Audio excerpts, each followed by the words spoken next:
Hello guys! Hello Capricorn! Welcome dito sa aking channel, Kapalaran 888. Welcome guys! Alamin natin ang weekly tarot reading mo sa linggong ito.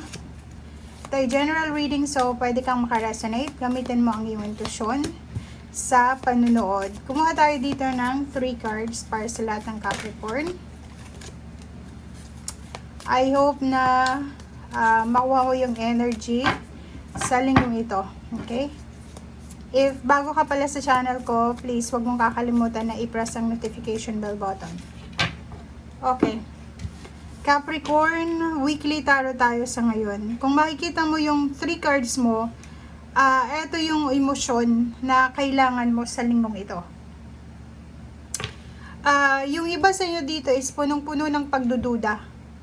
Okay? Pero ang sinasabi sa barahan na ito na if ever man may mga pagdududa ka or may mga hindi ka alam, confused ka nagdududa ka or hindi mo alam kung saan ka papunta, Capricorn, or hindi mo alam kung ano yung mangyayari sa buhay mo starting this week, or parang ang feeling mo yung canvas na ng buhay mo is blurry na siya. So, nagdududa ka, kailangan mong i-release yung expectation. Yun lang yung nakikita natin dito. Release expectation para hindi ka masyadong mahirapan. Kasi pag marami tayong expectation sa buhay, doon lalabas yung pagdududa and at the same time takot. 'Di ba? Kung makikita mo dito, natatakot ka din Parang ang dami-dami mong kinakatakutan, especially sa relationship.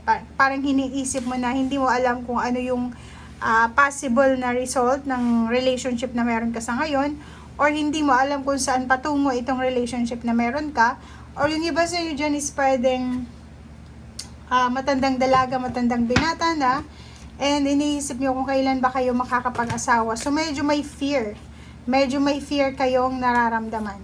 Okay? So yan ay messages para sa mga Capricorn. Tingnan naman natin dito sa isang tarot deck. Kailangan mo daw maging malakas, maging courageous ka. Hanapin mo yung inner strength mo para, eto, 'di ba? Halimbawa na nagdududa ka, tingnan mo, pagdududa, takot, and courage. So, if ever man eto yung nararamdaman natin, make sure na kailangan natin na hanapin yung katahimikan, yung peace. Hanapin natin yung inner strength para maharap natin or para harapin natin yung takot natin with confidence. Okay? Okay, Capricorn. First card natin is renewal.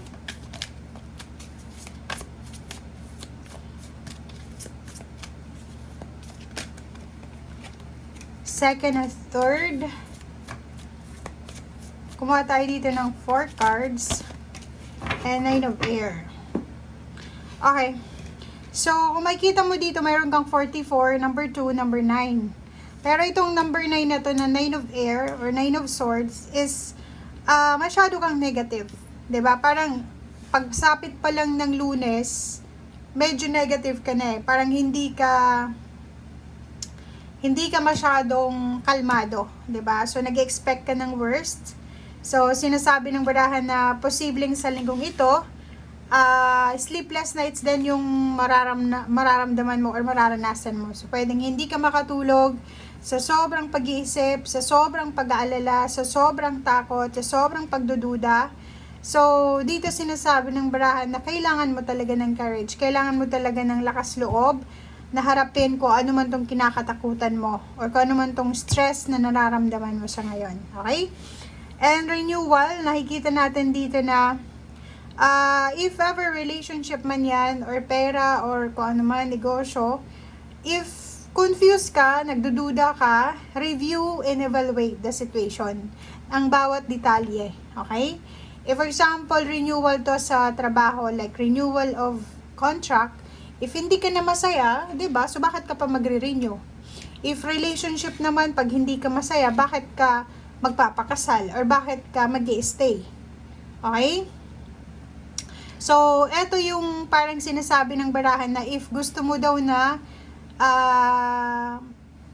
pumasok sa bagong gateway or umalis sa sitwasyon or mag-move na sa new direction, be courageous, be confident sa kung ano man itong struggles na nararanasan mo. And sa usaping pera naman, kung makikita mo dito, meron kang 44. Diba? 44 cards, stability and balance. Sinasabi na masyado tayong cautious. Sobra kang magiging matipid sa usaping pera. Sobrang tipid, sobrang, anong tawag dito? Sobra kang mag-iisip sa paggasto sa pera. Okay? And nakikita natin sobra kang magiging kuripot or itatago mo yung pera na hawak mo. Or pwedeng yung iba sa inyo dyan is hindi kayo masyadong magpapautang kung may mga uutang sa inyo. And 4 of Fire, dito sa 4 of Fire is, family life or sa overall, family, emotion, pera, travel, spiritual. Sinasabi ng baraha sa'yo na kailangan mo ng contentment, kailangan mo ng parang dapat makontento ka sa sarili mo or sa kung ano yung meron ka sa ngayon. Kasi pag wala tayong contentment sa buhay natin, kahit magkanong pera pa yung dumating sa atin, walang contentment, kulang pa rin. 'Di ba? So, dito sa barahang to, siguro sa ngayon, may hawak kang pera, but isipin mo siya na instrument lamang para sa pangarap mo or sa kung ano man itong gusto mong gawin. Huwag mong iisipin na ang perang ito ay sobrang siya yung pinaka-center ng relationship, center ng buhay mo. Okay? Be contented, be at peace sa kung ano man na abundance na meron ka sa ngayon. Sa kung ano man na relationship meron ka sa ngayon. Okay? So, yun. Yun yung sinasabi sa'yo ng baraha.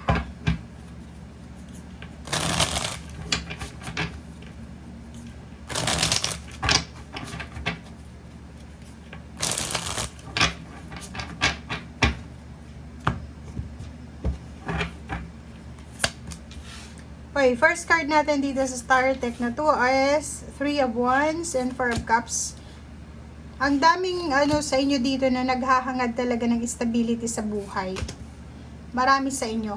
So kung makikita mo dito, naghihintay ka eh. Pwedeng ang tagal mo nang naghihintay ng stability sa relationship. Pwedeng ang relationship mo is hindi masyadong stable. Pwedeng nakikisama ka lang kasi wala kang choice. Or kasi 44 to eh. 4 yung 4 mo. So, kailangan mo ng stability sa lahat ng areas ng buhay mo. Mapapera, relationship, mindset. Kailangan natin ng stability. And kailangan mo din ng sobrang pagsisipag. Kailangan mo ng motivation. Or Capricorn, kailangan mong lakas loob, tiwala sa sarili, and at the same time, bawasan natin yung, kung medyo tinatamad tayo, bawasan mo yung sobrang pagtulog mo ng, like for example, nakabakasyon ka or unemployed ka, instead na maghanap ka ng trabaho, natutulog ka. So, dito sinasabi, 8 of Cups, move para sa progress. Kailangan natin na igalaw ang ating katawan. Okay? And 8 of Cups, meron tayo ditong mga, yung iba sa inyo, kalilipat lang ng bahay nyo. Yung iba naman sa inyo is nagpaplanong lumipat ng bahay. Or yung iba sa inyo dito is kakabreak lang sa relationship. So, alin man dyan, sinasabi ng barahan na kailangan natin kumilos. Okay? Kumilos tayo. Huwag tayong maghihintay sa kung ano lang ang hinihintay natin. Okay? Thank you guys. Bye!